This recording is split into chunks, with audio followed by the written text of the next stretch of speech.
And then I invited Brian over my house for dinner. And he never had no fried chicken. He never had greens. He never had cornbread. He never thought about putting pepper on food. They just like to use salt. I go, no, man, we use pepper and salt. He was like, man, I really like this soul food, man. You guys are awesome. My parents are just cracking up, and they used to like touch Brian on the head and rub him because we wasn't used to touching that white hair. And man, it was a great experience, man. We would hang out all the time.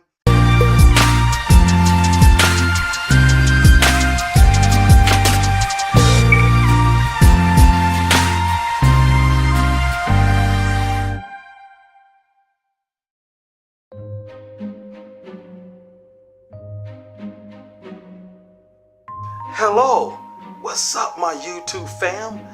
This is a true story about me truly encountering white folks for the very first time.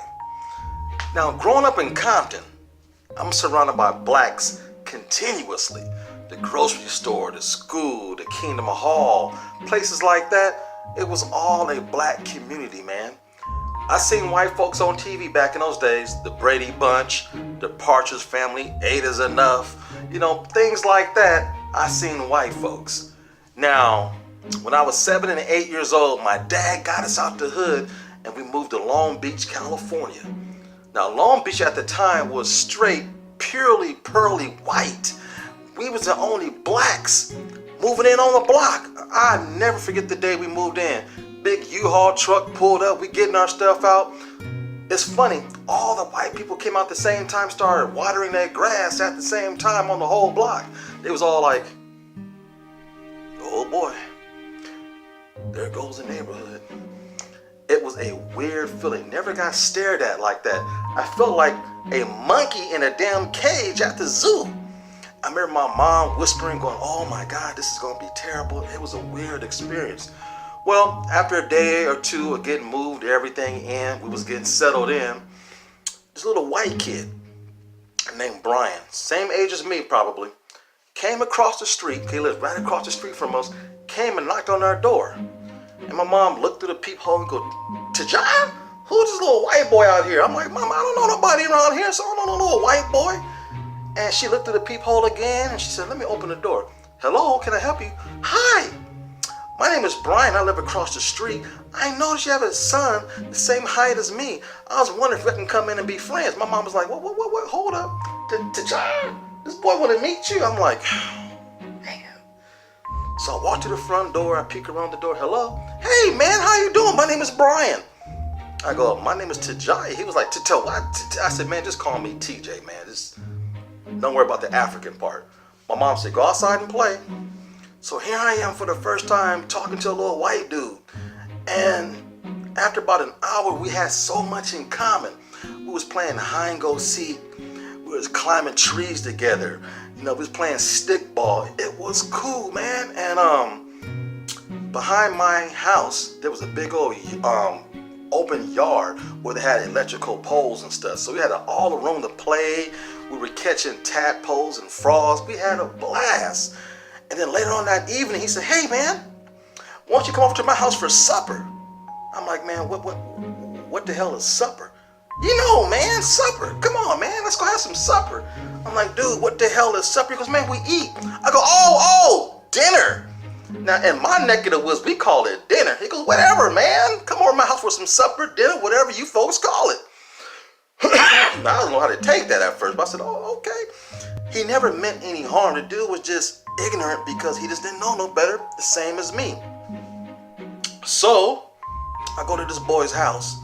He had a mom and dad and an older brother.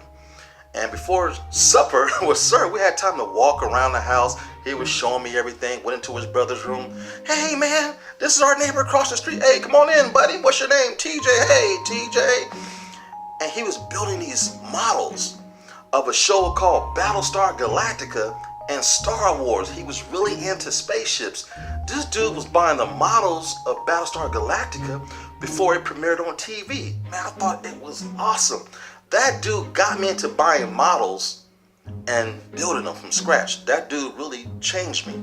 And then we went and washed our hands and everything. We sat at the dinner table, and white folks eat dinner different than we do. They had all these big old containers all on the table full of food, and then some plates around that. He said, "Hey, welcome to dinner, TJ. My name is so-and-so. This is my wife and his kids. Go ahead, dig in." They grabbed this big ass wooden spoon starter. I said, "Hey, well, wait a minute, man. You guys don't say blessing?" He said, "Excuse me." I said, "Blessings? You guys don't do blessings around here?" "I'm sorry, sir. What's a blessing?" "Well, maybe you people call it grace." "Oh, yeah. Give thanks to God." "Oh, well, yeah, man. We have to do that in my house. We say grace or blessing." He said, "Oh, well, we normally don't do that." I go, "Well, man, you need to if you want to live right." He goes, "Well, teach us." I said, "Well, we all got to hold hands at the table. We got to bow our heads and close our eyes, and one person speaks for everybody." He goes, well, we don't know how to do that." "Well, I'll do it for you." Here I am, 7 years old, at a White House saying blessings for everybody. Jehovah God, thank you for this meal we're about to receive. Thank you for the big pretty house that my dad got us in this new neighborhood with trees and grass.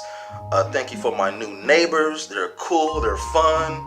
And thank you for this meal we're about to eat. Amen. They were like, "Wow, I feel refreshed. I feel brand new." I go, "That's what a blessing does, man. You can feel Jehovah's Spirit touching you, man." Here I am teaching grown-ass people about God. It was a trip. Then they just start digging in with these wooden spoons and pat out. I'm like, man, I'm not used to this. We get portions, and my mom usually serves everybody, and it was cool because it was different, and I could see how some white people are gluttons because they just grab and eat and eat. They were talking about daily activities with a mouthful of food, and I was like, man, this is a trip, man. And then they have dessert. They have dessert every time they have supper. It's tradition. I'm like, damn, we get dessert on Christmas, Thanksgiving, summer holidays, and birthdays. That's usually it. We might get an apple pie from McDonald's on a Friday. It was different in our household. So I was like to have supper all the time across the street. My ass was never home. And then I invited Brian over my house for dinner.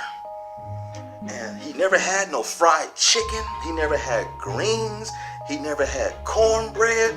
He never thought about putting pepper on food. They just like to use salt. I go, "No, man, we use pepper and salt." He was like, "Man, I really like this soul food, man. You guys are awesome." My parents are just cracking up, and they used to like touch Brian on the head and rub him because we wasn't used to touching that white hair. And man, it was a great experience, man. We would hang out all the time. We would go play with my dog in the backyard, man. We would build castles and draw, play cowboys and Indians. I was always a cowboy because I like hunting his ass down and shooting him, man. It was a good experience, and it changed my life forever. I didn't know what racism was until years later when I moved to Sacramento. So my first experience with white folks was a pleasant, calming, nice, fun experience. And then we started having sleepovers. That was a trip. White folks don't have no bedtime. You can stay up low, you can stay up late as you want, you can be loud as you want, you can eat food in the bedroom, man. Mom was buying jelly beans and crackers and treats. We'd take them in the room, be eating it, man. It was like, damn, this is like Disneyland over here in this boy's house. It was cool. And then them white boys had TVs in their bedroom. I'm like, God damn, this is cool, man. I never wanted to go home after this. It was a great experience, man. Brian, dude, you changed my life forever. Wherever you are in this life, man, I hope you're doing well. You were a cool human being, not just a white human being. And that's a true story about my first encounter with white folks growing up in LA. Peace. Until next time.